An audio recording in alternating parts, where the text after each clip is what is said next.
Welcome back to 12 Days in March. This will be the last installment of this three-part video series on NBME-Style question analysis. This last recording is a bit lengthy, but highlights some big-ticket items, so I would encourage you to stick with it. And with that, let's launch the final installment of this review series. Good luck! Old Sachs is back to his old tricks again. So first of all, on this question, you have hypertension for sure, and when they give you such high values, it's secondary hypertension. This is not essential or primary hypertension. They got something else cooking. Go figure it out. Weakness and paresthesia. Hypertensive with paresthesia, it's hypocalcemia. That's how they say it. They're not giving the value. And then they're giving you, in this case, low plasma renin. So this is how they're presenting a hyperaldosterone patient, and you know that kind of based on the choices we'll look at in a moment. So it's hyperaldosteronism as opposed to hyperreninism. Okay, so, and they're asking you for electrolyte patterns. So again, it could be adenoma versus adrenal hyperplasia, but either way, that's the language of hyperaldosteronism. And you kind of know it because they're asking about sodium, potassium, and bicarb. So high aldo, we know you're going to decrease potassium, you're going to have metabolic alkalosis. So we have A, C, and E. So here Sachs is, he's back to his old tricks with what happens to the serum sodium with hyperaldo. And the answer is nothing. Okay? And I don't care if you like it or you don't like it or any of those things. This is NBME fodder. It's no change. It has to do, again, with this issue of aldosterone escape, pressure natriuresis. ANP is activated. You get rid of extra sodium. ADH is activated. You hold on to free water to maintain a normal sodium. So although you can get an increase in sodium with high aldosterone, as I emphasized in, I think, cardiology or renal or both, it's an abnormal adaptation. It's not normal. So hyperaldosteronism, the criteria are low renin, metabolic alkalosis, hypocalcemia, hypertension. High sodium is not part of the diagnostic criteria. Okay? Love it or not, this is not going away. All righty. New organ.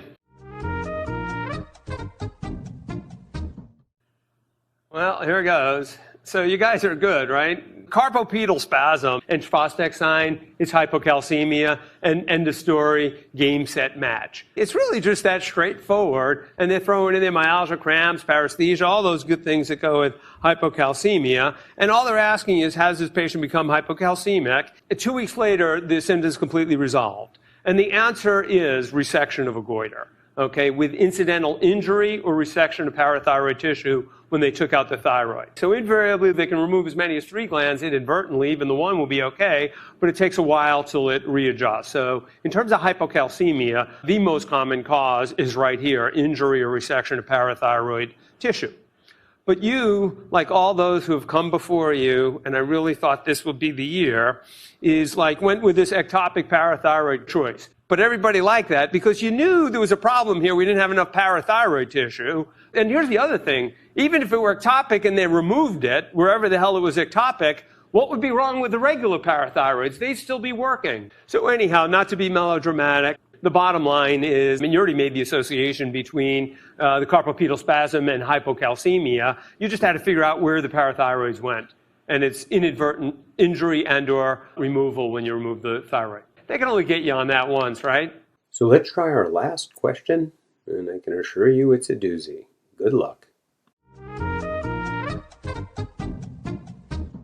So what do we have here?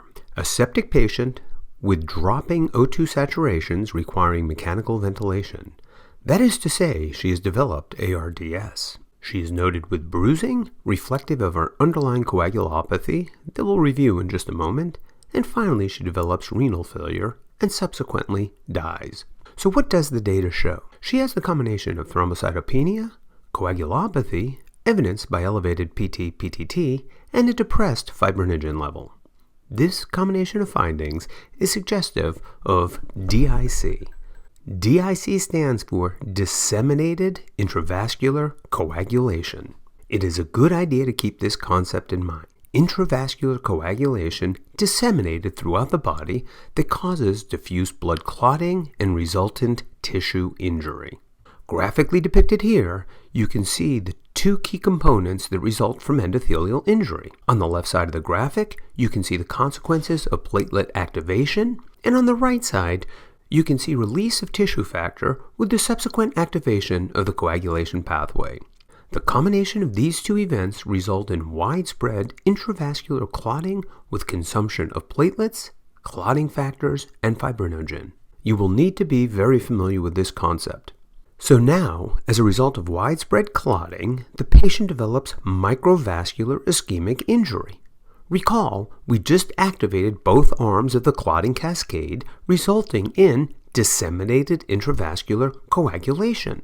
So in addition to microvascular injury, we can see shearing of red blood cells that try to pass through the fibrin mesh. This results in microangiopathic hemolytic anemia with the pathognomonic finding of schistocytes not described in our patient. And the final component of DIC is activation of the fibrinolytic pathway.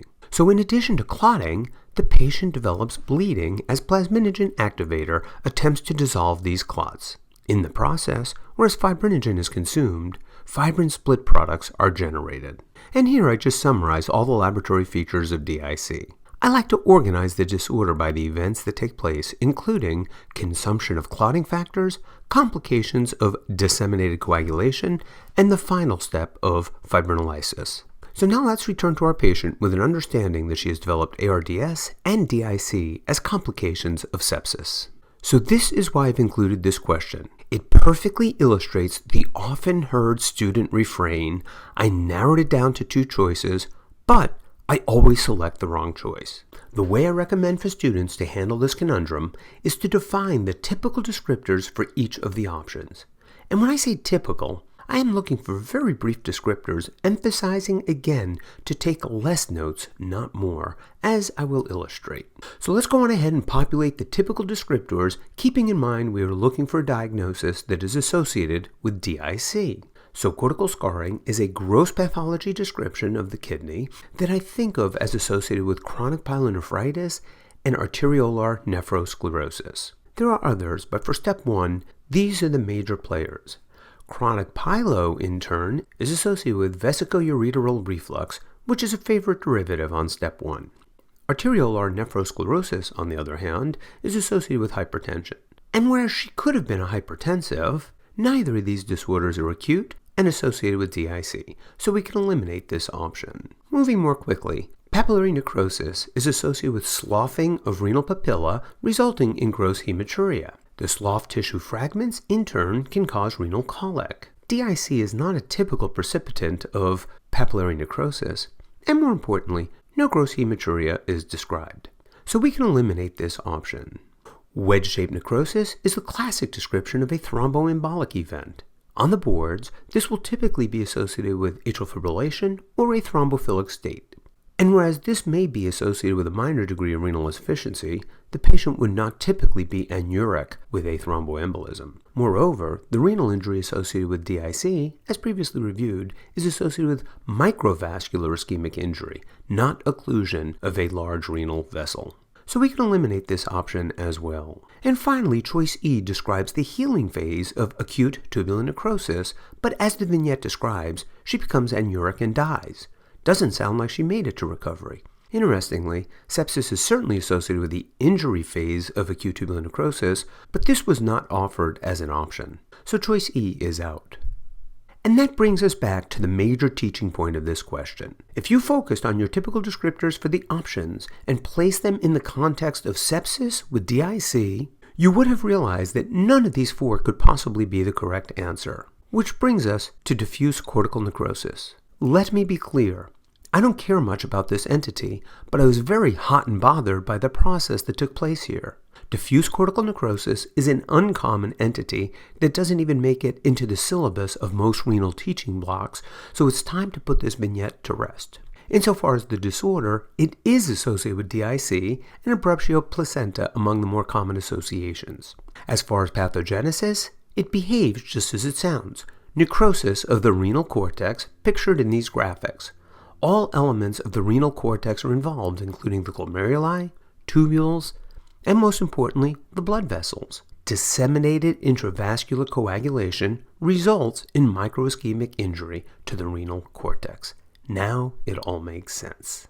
And with that, we can mercifully conclude this special video edition of 12 Days in March. We covered a lot of important content, plus a practical approach to problem-solving NBME vignettes. I will be returning with other 12 Days videos down the road, but the class of 2022 harkens and I need to focus attention on other matters for a while. So for now, I wish you a happy Thanksgiving and wish your pet turkeys the best of luck during the holiday season.